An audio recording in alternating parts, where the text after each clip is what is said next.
في القلب مشاعر أخفيها قد أشرقت الشمس عليها عن خطط لم أعبأ فيها ستكون بأيامي فرقا فحياتي قبل الحلقات تيه بضياع بشتاتي من دون. Tiga hal yang dimana seseorang dibolehkan berdusta. Yang pertama adalah fil harbi, ketika dalam perang. Orang dalam keadaan perang dibolehkan berdusta. Tidak kemudian memberikan informasi secara terang kepada musuh berapa jumlah pasukan. Tidak memberikan informasi kepada musuh bagaimana strategi menyerang. Tidak boleh.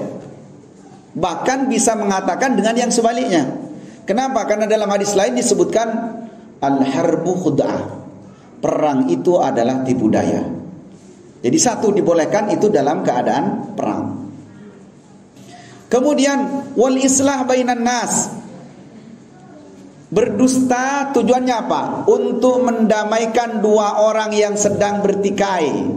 Saudara kita yang seiman sedang musuhan, tengkar, bertikai, berselisih, maka kita boleh hadir di depan mereka, kemudian kita boleh berdusta. Itu dibolehkan.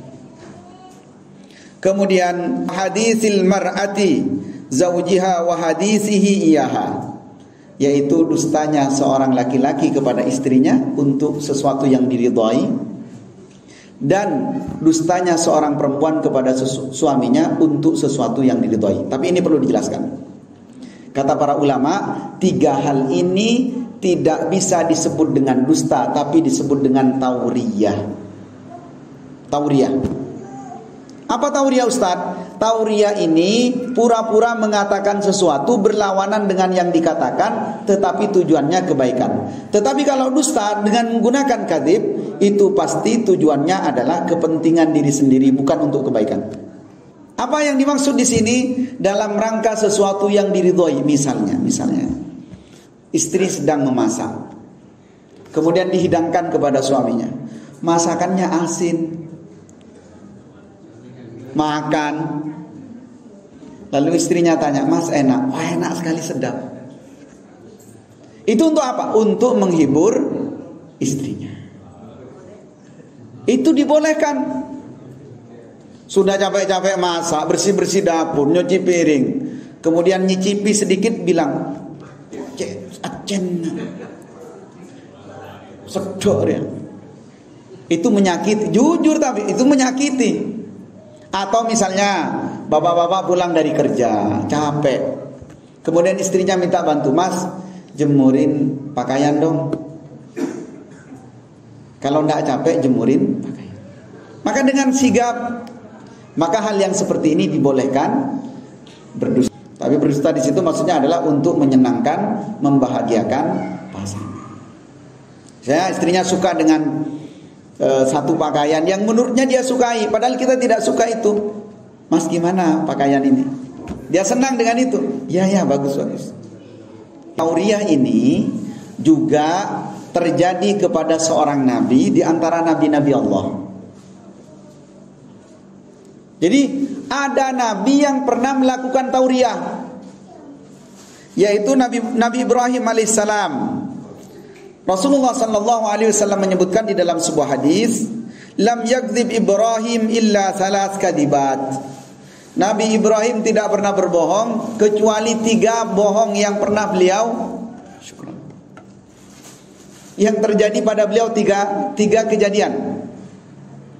Yang pertama,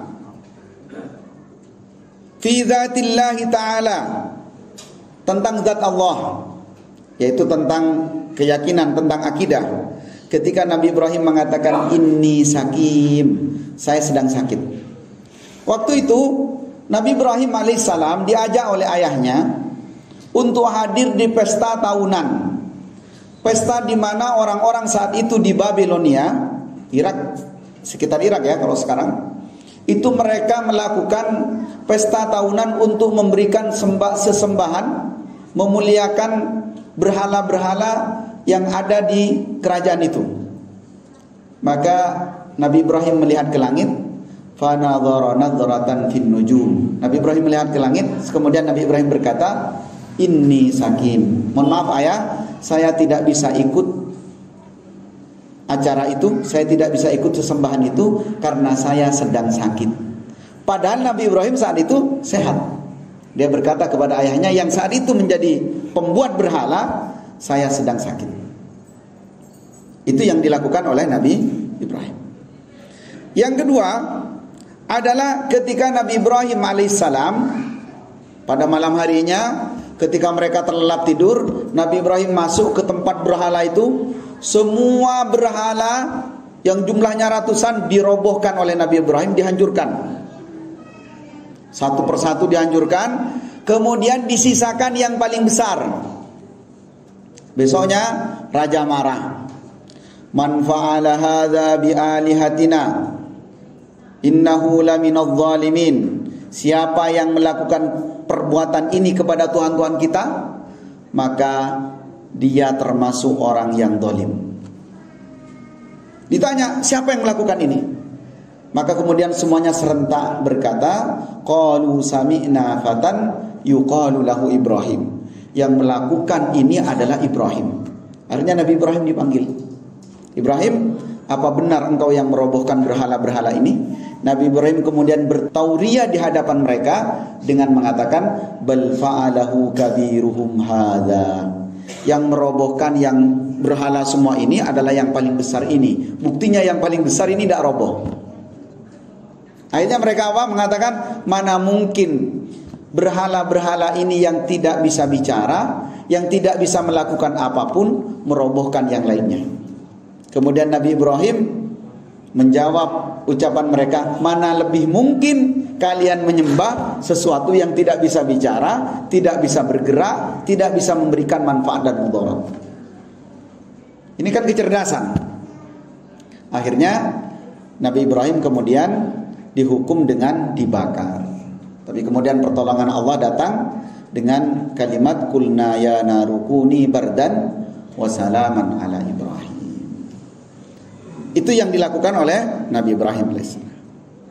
Yang ketiga adalah wa wahidatun fi sya'ni Sarah. Dan yang satu lagi adalah tentang Sarah. Jadi Nabi Ibrahim pernah masuk ke dalam wilayah satu kekuasaan yang saat itu tidak boleh masuk seorang laki-laki dengan pasangannya, dengan istrinya. Maka Nabi Ibrahim mengatakan, hiya ukhti. Dia adalah saudari perempuanku, dia adalah adikku. Nabi Ibrahim tidak mengatakan hiya zaujati. Untuk apa? Untuk menyelamatkan Nabi Ibrahim dengan Sarah. Maka kemudian ketika ditanya, kenapa Nabi Ibrahim mengatakan itu? Mengatakan itu ukhti, maksudnya dia saudari se-Islam, dia saudari seagama, saudari seakidah.